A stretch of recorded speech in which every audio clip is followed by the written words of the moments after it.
بالله من الشيطان الرجيم. بسم الله الرحمن الرحيم. السلام علیکم ورحمۃ اللہ وبرکاتہ۔ وعلیکم السلام ورحمۃ اللہ وبرکاتہ۔ سورۃ الرعد آیت نمبر 15۔ ان الحمد للہ والصلاۃ والسلام علی رسول اللہ۔ اعوذ باللہ السمیع العلیم من الشیطان الرجیم من ہمزہ ونفخہ ونفثہ۔ وَلِلَّهِ يَسْجُدُ مَن فِي السَّمَاوَاتِ وَالْأَرْضِ طَوْعًا وَكَرْهًا وَظِلَالُهُم بِالْغُدُوِّ وَالْآصَالِ۔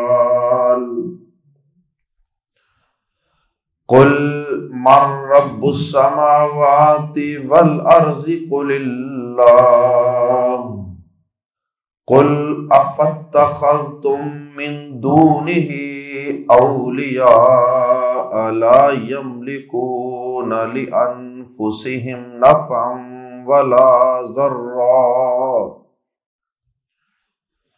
قُلْ هَلْ يَسْتَوِي الْأَعْمَى وَالْبَصِيرُ أَمْ هَلْ تَسْتَوِي الظُّلُمَاتُ وَالنُّورُ أَمْ جَعَلُوا لِلَّهِ شُرَكَاءَ خَلَقُوا كَخَلْقِهِ فَتَشَابَهَ الْخَلْقُ عَلَيْهِمْ۔ قُلِ اللَّهُ خَالِقُ كُلِّ شَيْءٍ وَهُوَ الْوَاحِدُ الْقَهَّارُ۔ أَنزَلَ مِنَ السَّمَاءِ مَاءً فَسَالَتْ أَوْدِيَةٌ بِقَدَرِهَا فَاحْتَمَلَ السَّيْلُ زَبَدًا رَّابِيًا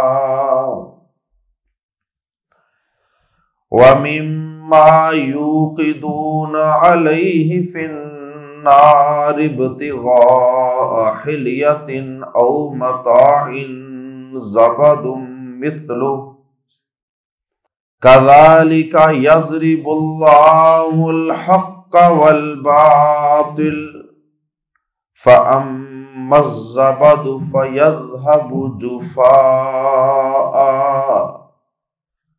وَأَمَّا مَا يَنفَعُ النَّاسَ فَيَمْكُثُ فِي الْأَرْضِ كَذَلِكَ يَضْرِبُ اللَّهُ الْأَمْثَالَ۔ آیات زیر تفسیر میں 3 بڑے موضوعات بیان کیے گئے ہیں۔ سب سے پہلی آیت کریمہ کے اندر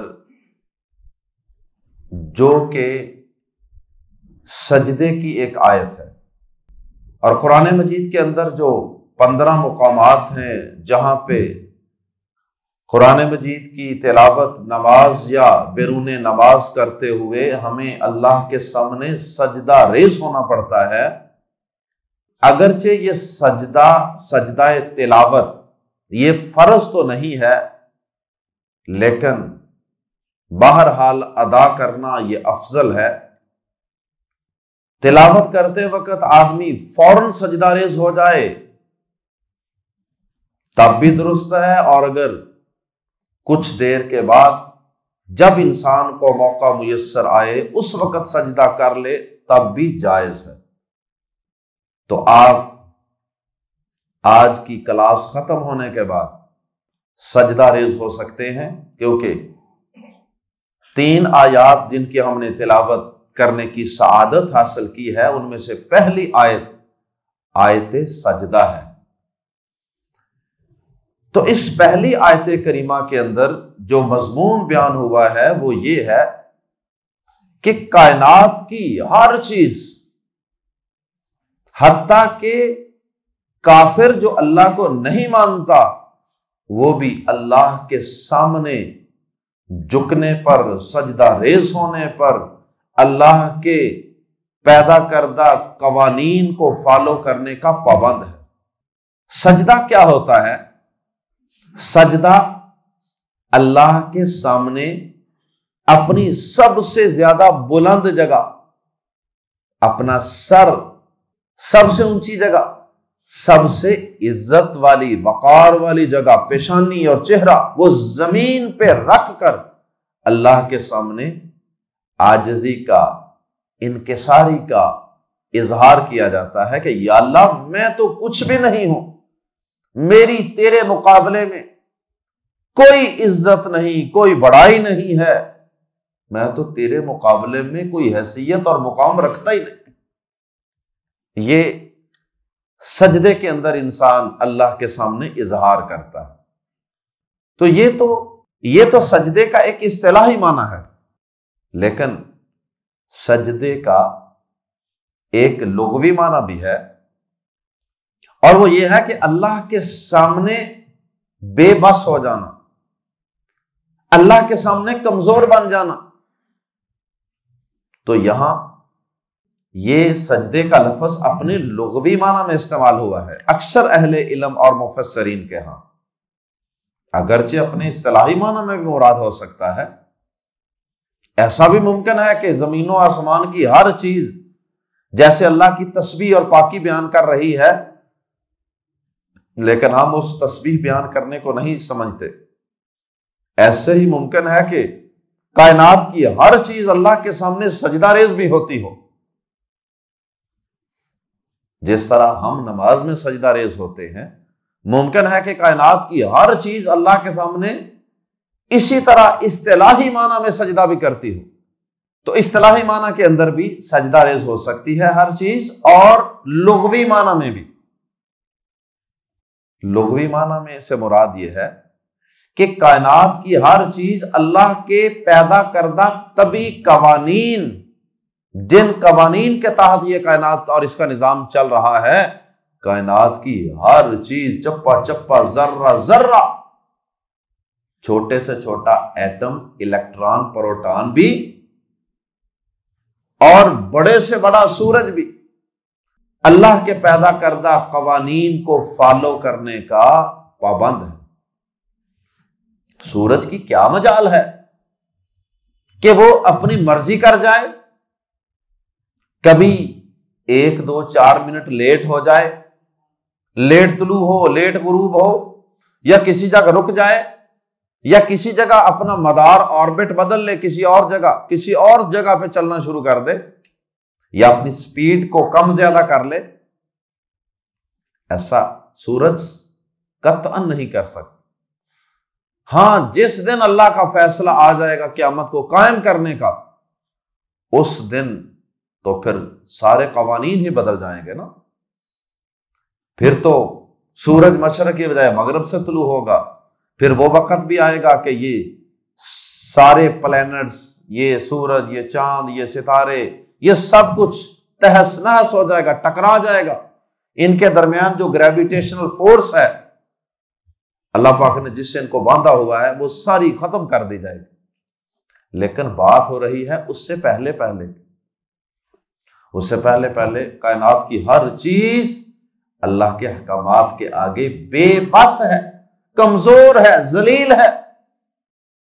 اگر کسی کو اس بات کی سمجھ نہ آتی ہو یا یقین نہ آتا ہو تو وہ ذرا اپنے جسم کو، اپنی باڈی کو بیمار ہونے سے روک کر دکھائے، زمین پر زیادہ دیر کے لیے ایک ٹانگ پر ہی چل کر دکھائے، ذرا کوئی شخص اپنا بڑھاپا روک کر دکھائے۔ کوئی شخص اپنا بڑھاپا روک سکتا؟ کوئی شخص بڑھاپے میں اپنے بالوں کو سفید ہونے سے روک سکتا ہے؟ بڑے سے بڑا کوئی بادشاہ بھی ہوگا، بڑے سے بڑا کوئی فرعون بھی ہوگا، وہ اپنے جسم کو بیمار ہونے سے، کمزور ہونے سے، بالوں کو سفید ہونے سے نہیں روک سکتا۔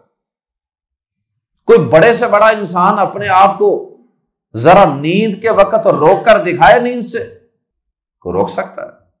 کہ مجھے نیند نہ آئے۔ سورج، چاند، ستارے، انسان، مومن، کافر، ہر ایک اللہ کے احکامات اور اللہ کے ان طبی قوانین کے آگے بے بس ہے۔ تو یہ گویا کہ اللہ کے سامنے جھکنے والی بات ہی ہوئی نا۔ انسان اپنے آپ کو اللہ کے سامنے جھکا دیتا ہے۔ اللہ کسی کو اولاد نہ دے، وہ ذرا اولاد پیدا کر کے دکھائے۔ اگر اللہ کسی بڑے سے بڑے آدمی کی اولاد کو لے جانا چاہے، ذرا روک کے دکھائے۔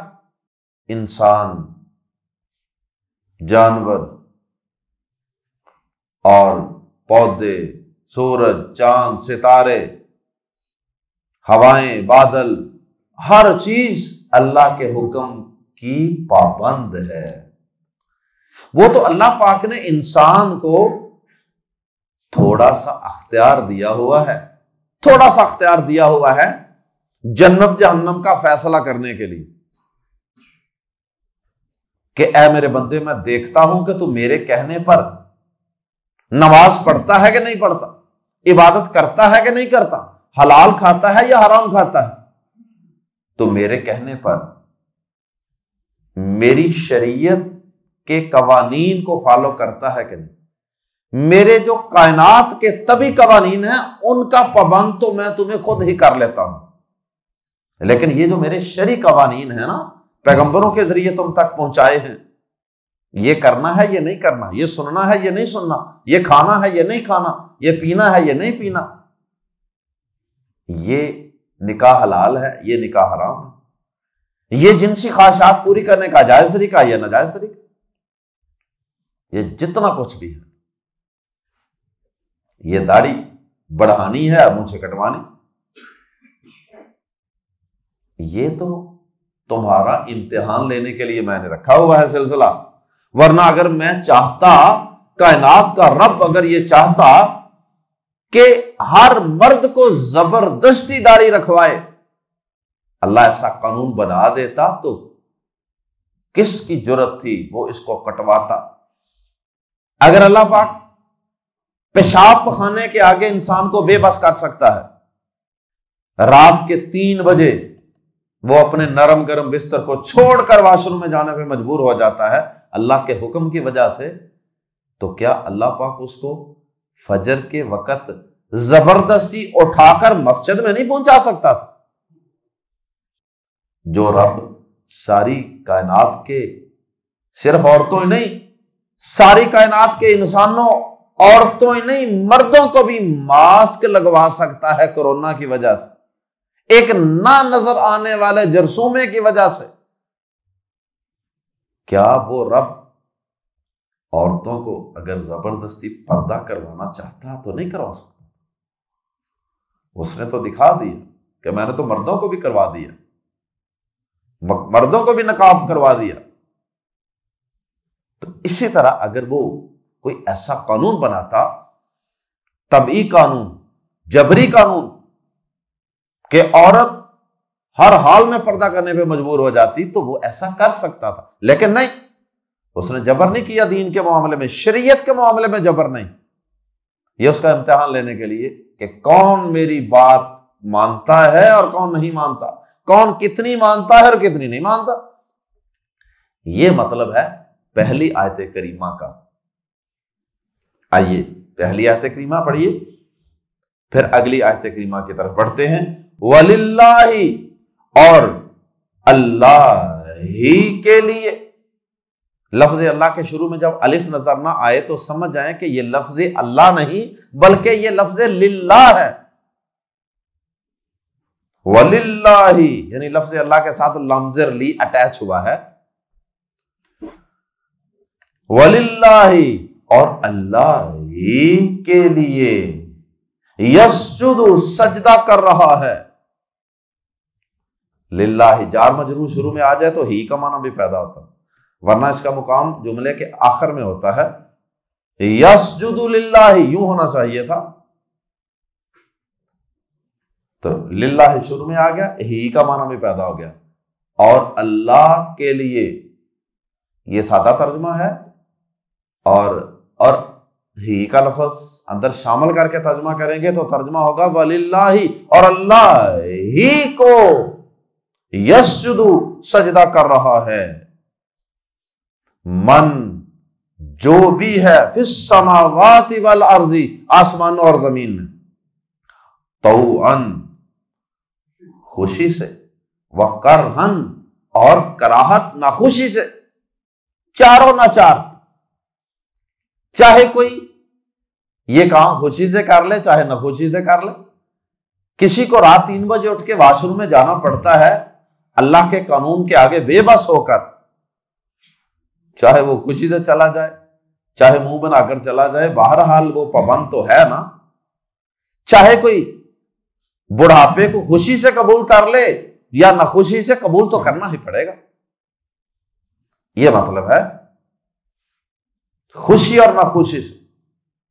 وَظِلَالُهُمْ، ظِلٌ سایہ، ظلال جمع، وَظِلَالُهُمْ اور ان کے سائے، یعنی کائنات کی ہر چیز کے سائے، بالغدو پہلے پہر، بی پر یا میں، الغدو پہلا پہر، والآصال اور پچھلے پہر۔ کیا مطلب؟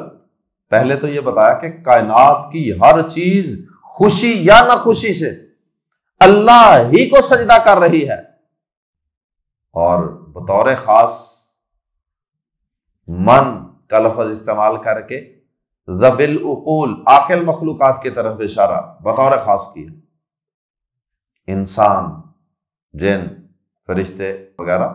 اللہ پاک نے آخر میں ایک مثال بیان فرما دی، وَظِلَالُهُمْ بِالْغُدُوِّ وَالْآصَالِ، اور کائنات کی ہر مخلوق کے سائے بھی صبح و شام اللہ کے سامنے سجدہ ریز ہو رہے ہیں۔ یعنی انسان کا سایہ بھی اللہ کے حکم کا پابند ہے۔ کبھی آپ نے دیکھا کہ انسان کا یا کسی درخت کا سایہ اگر ایک دن 5 بجے مغرب سے پہلے 5 بجے فرض کریں کہ آپ ایک دن دیکھتے ہیں سایہ وہ 7 فٹ لمبا، اگلے دن دیکھیں تو وہ 14 فٹ لمبا، اسی وقت 14 فٹ لمبا ہو جائے، ایسا نہیں ہوگا۔ اگلے دن وہ اللہ کے مقرر کردہ ایک قانون کے مطابق تھوڑا سا زیادہ ہوگا یا تھوڑا سا کم ہوگا، موسم کے مطابق معمولی فرق آئے گا اس میں۔ تو اس کا مطلب ہے کہ سائے بھی اللہ کے حکم کے پابند ہے۔ کتنے بجے کتنا سایہ، کتنی لمبی چیز کا کتنا سایہ ہوگا، یہ سارے قانون طے ہیں۔ تو یہ جو سائے ہیں یہ بھی در حقیقت اللہ پاک کے ایک قانون ہی کا نتیجہ ہیں۔ نہ کوئی اپنا سایہ ختم کر سکتا ہے، نہ کوئی اپنا سایہ چھوٹا بڑا کر سکتا ہے۔ وَظِلَالُهُمْ بِالْغُدُوِّ وَالْآصَالِ، ویسے تو سارا دن ہی سایہ اللہ کے حکم کا پابند ہے، لیکن پہلے پہر اور پچھلے پہر کا بطور خاص تذکرہ کر دیا، کیونکہ اس وقت سائے ذرا زیادہ لمبے ہوتے ہیں اور نمایاں ہوتے ہیں۔ دوسرا مضمون جو اللہ پاک نے آیت نمبر 16 میں بیان کیا ہے وہ یہ ہے کہ مشرکین اللہ رب العزت کو اس کائنات کا خالق تسلیم کرتے تھے کہ اس کائنات کو، زمین و آسمان کو پیدا کرنے والا اللہ ہے، کائنات کا نظام چلانے والا منتظم بھی وہ اللہ ہی ہے، پیدا بھی اللہ کرتا ہے، سورج چاند ستارے ہوائیں بادل ان کا بھی مالک وہی ہے، وہی ان کو چلا رہا ہے۔ لیکن جب عبادت کی باری آتی تھی نا، جب مشکلات کو دور کروانے کا وقت آتا تھا، کسی مصیبت میں پھنس جاتے، کسی تنگ دستی میں پھنس جاتے، کسی کشتی کے اندر بیٹھے ہوئے کسی سمندری طوفان کے اندر پھنس جاتے، تو اس وقت وہ اللہ کو نہیں پکارتے تھے، اس وقت وہ اللہ کے علاوہ دیگر ہستیوں کو، دیگر چیزوں کو، جاندار یا بے جان کو پکارنا شروع کر دیتے اور یہ سمجھتے کہ یہ اللہ کے مقرب ہیں، یہ ہماری اللہ کے آگے سفارش کر دیں گے، لہذا ہم ان کو پکارتے ہیں، ان سے دعا کرتے ہیں، ان سے مانگتے ہیں، ان کی ہماری ان کے آگے، ان کی اللہ کے آگے۔ تو مشرکین گویا کہ توحید ربوبیت کو مانتے تھے۔ توحید کی ایک قسم ہے توحید ربوبیت، یعنی کائنات کا خالق کون ہے؟ اللہ۔ نظام کون چلا رہا ہے؟ اللہ۔ اور قرآن مجید نے بارہا مشرکین کا یہ عقیدہ بیان کیا کہ جب ان سے پوچھیں گے نا زمین و آسمان کو کس نے پیدا کیا، سَيَقُولُونَ اللَّهُ، وہ ضرور کہیں گے، جٹ سے فوراً کہیں گے کہ اللہ نے۔ لیکن جب کسی مشکل میں، کسی مصیبت میں پھنس جاتے ہیں، اس وقت وہ اللہ کو نہیں پکارتے، یا اللہ کو پکارتے ہیں تو اللہ کے ساتھ اوروں کو بھی پکارتے ہیں۔ اسے کہتے ہیں توحید الوہیت، الہ سے الوہیت، یعنی وہ اللہ کو کائنات کا رب تو مانتے ہیں لیکن وہ اللہ کو الہ نہیں مانتے، معبود نہیں مانتے، عبادت کسی اور کی کرتے ہیں۔ جبکہ قاعدہ یہ ہے کہ جس نے ساری کائنات پیدا کی ہے نا، عبادت کے لائق بھی وہی ہے۔ تو اللہ پاک نے اس آیت کریمہ میں یہ بات سمجھائی ہے کہ دیکھو جب سارا کچھ پیدا اللہ نے کیا ہے تو پھر عبادت بھی اللہ کی کرو، سجدہ بھی اللہ کے لیے، رکوع بھی اللہ کے لیے، قیام بھی اللہ کے لیے، نظر نیاز بھی اللہ کے لیے، امیدیں بھی اللہ سے، ڈر خوف بھی اللہ کا، ہاتھ بھی اللہ کے آگے اٹھاؤ، حاجت روائی مشکل کشائی کے لیے بھی اللہ کو پکارو۔ اور گزشتہ سبق میں ہم مثال بھی پڑھ چکے ہیں نا، جو غیر اللہ کو پکارتے ہیں ان کی مثال ایسے ہی ہے جیسے ہاتھ پھیلا کے پانی کو کہہ رہے ہیں پانی میرے منہ میں آ جا، پانی میرے منہ میں آ جا، پانی میرے منہ میں آ جا۔ آئے گا کہاں سے؟ وہ کہاں سے آئے گا منہ میں؟ ایسے ہی ہے۔ تو بہرحال اللہ پاک نے یہ بتایا کہ مشرکین جو ہیں وہ اللہ کو رب تو مانتے ہیں، الہ نہیں مانتے۔ پھر اللہ پاک نے بڑی ایک منفرد بات یہاں کی ہے، بڑے منفرد انداز سے بات سمجھائی ہے۔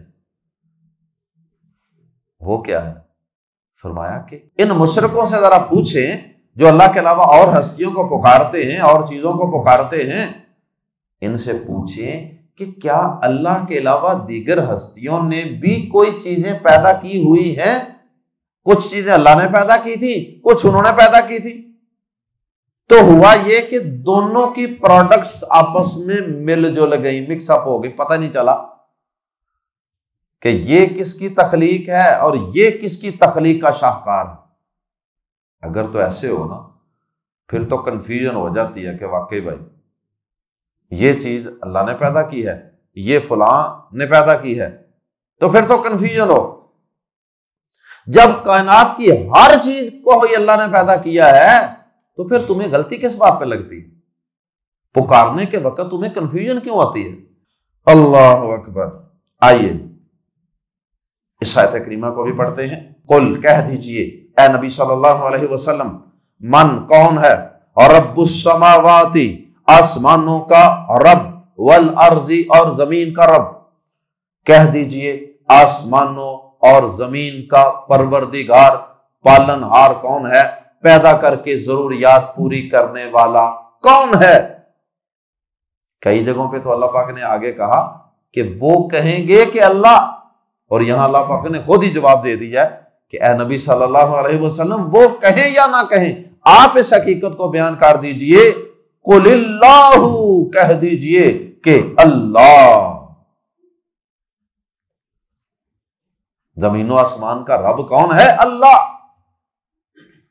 قل، پھر اگلا سوال یہ کیجئے، قل کہہ دیجئے، آ کیا، فا پھر، آفا پھر کیا، اتخذتم یعنی اس حقیقت کو جان لینے کے بعد بھی، آفا تو کیا، اتخذتم تم نے بنا رکھے ہیں، من دونہ اس کے سوا یعنی اللہ کے سوا، اولیاء کچھ کارساز، کیا پھر بھی تمہیں جب اس حقیقت کا پتہ چل گیا کہ زمین و آسمان کا رب اللہ ہے، تو کیا پھر بھی تم نے اس اللہ کے سوا کچھ اور اولیاء، کچھ اور ولی بنا رکھے ہیں؟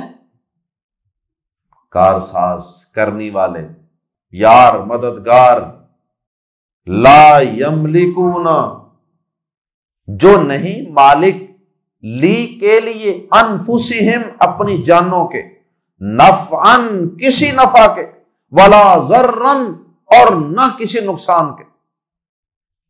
کیا پھر بھی تم نے اللہ کے سوا ایسے اولیاء بنا رکھے ہیں، ایسے کارساز بنا رکھے ہیں، ایسے مددگار ڈھونڈ رکھے ہیں جو اپنی ذات کے بھی نفع نقصان کے مالک نہیں، تمہیں وہ نفع نقصان کیا پہنچائیں گے؟ قل، کہہ دیجئے نبی صلی اللہ علیہ وسلم، حل کیا یستوی برابر ہوتے ہیں، الاعمی اندھا، کیا برابر ہوتے ہیں اندھا، والبصیر اور دیکھنے والا؟ کیا نابینا اور بینا برابر ہوتے ہیں؟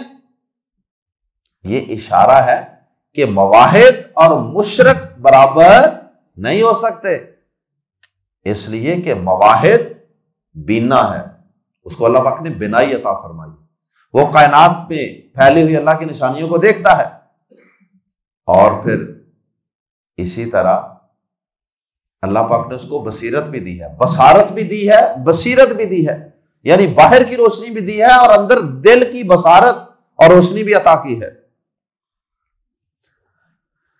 اللہ اکبر۔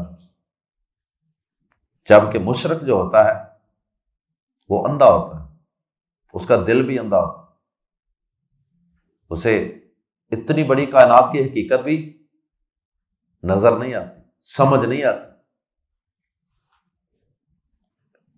فرمایا قل حل یستوی الاعمی والبصیر، کہہ دیجئے کیا اندھا اور دیکھنے والا برابر ہوتے ہیں؟ کیا توحید والا اور شرک والا برابر ہوتے ہیں؟ یقیناً نہیں برابر ہوتے۔ یہ استفہام انکاری ہے، ایسا سوال کہ جس کا جواب انکار میں ہے۔ جیسے قرآن مجید میں آتا ہے کہ کیا جاننے والے اور نہ جاننے والے برابر ہیں؟ عالم اور جاہل برابر ہیں؟ نہیں۔ اسی طرح یہ ہے، کیا اندھیرا اور روشنی برابر ہیں؟ کیا دن اور رات برابر ہیں؟ ام یا پھر، جیسا کہ آگے آ رہا، ام یا پھر، ان کو ایک اور مثال سے سمجھائیے، حل کیا تستوی برابر ہیں، الظلمات اندھیرے، والنور اور روشنی۔ ظلمات جمع ہے اور نور واحد ہے۔ کیوں؟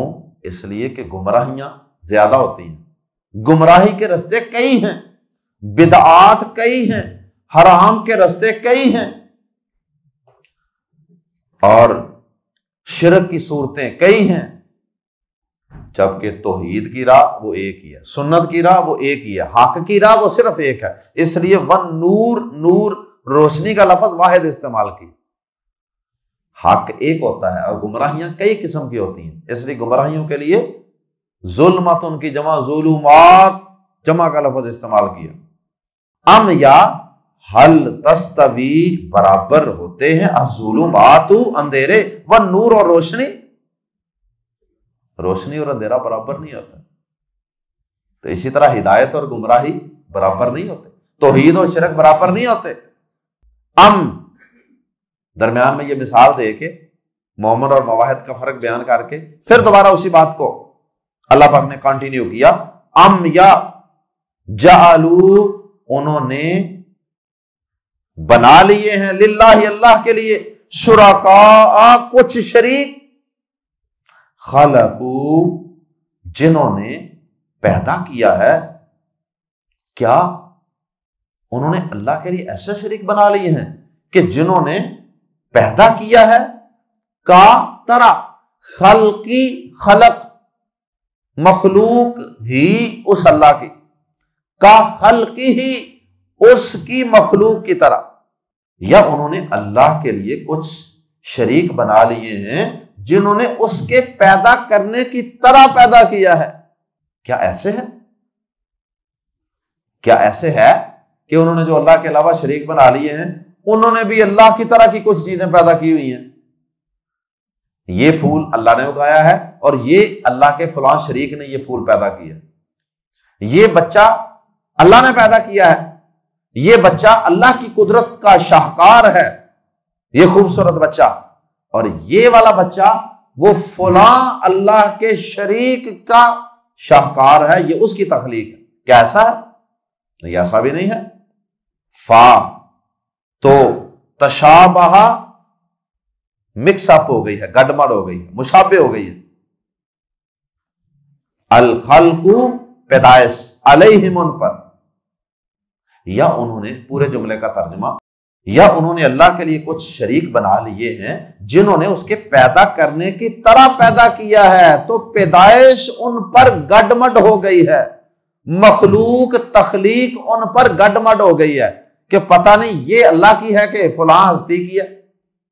اللہ کے علاوہ جو ہستیاں ہیں ان کی کوئی تخلیق ہوتی تو گڈمڈ ہوتی نا, ان کی تو تخلیق ہے ہی نہیں, تو کنفیوژن کس چیز کی,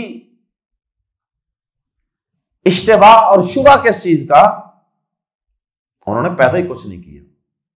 قل اللہ, اے نبی صلی اللہ علیہ وسلم آپ اعلان فرما دیجئے, اللہ, اللہ خالق, پیدا کرنے والا ہے, کلی شیء, ہر چیز کو. اللہ کے علاوہ کسی اور نے کچھ پیدا کیا ہی نہیں ہے. اللہ خالق کلی شیء, اللہ ہی ہر چیز کو پیدا کرنے والا ہے. وَهُوَ الْوَاحِدُ الْقَهَّارُ, اور وہی ایک ہے, القہار, نہایت زبردست ہے. تو جب وہ اکیلا ہی اکیلا سارا کچھ ہے تو پھر اس کے علاوہ کسی اور کو مشکل میں پکارنا, توحید الوہیت میں اس کے الہ اور معبود ہونے میں کسی کو شریک کرنا, یہ کسی طرح بھی جائز نہیں. سبحانک اللہم وبحمدک اشہد ان لا الہ الا انت استغفرک واتوب الیک.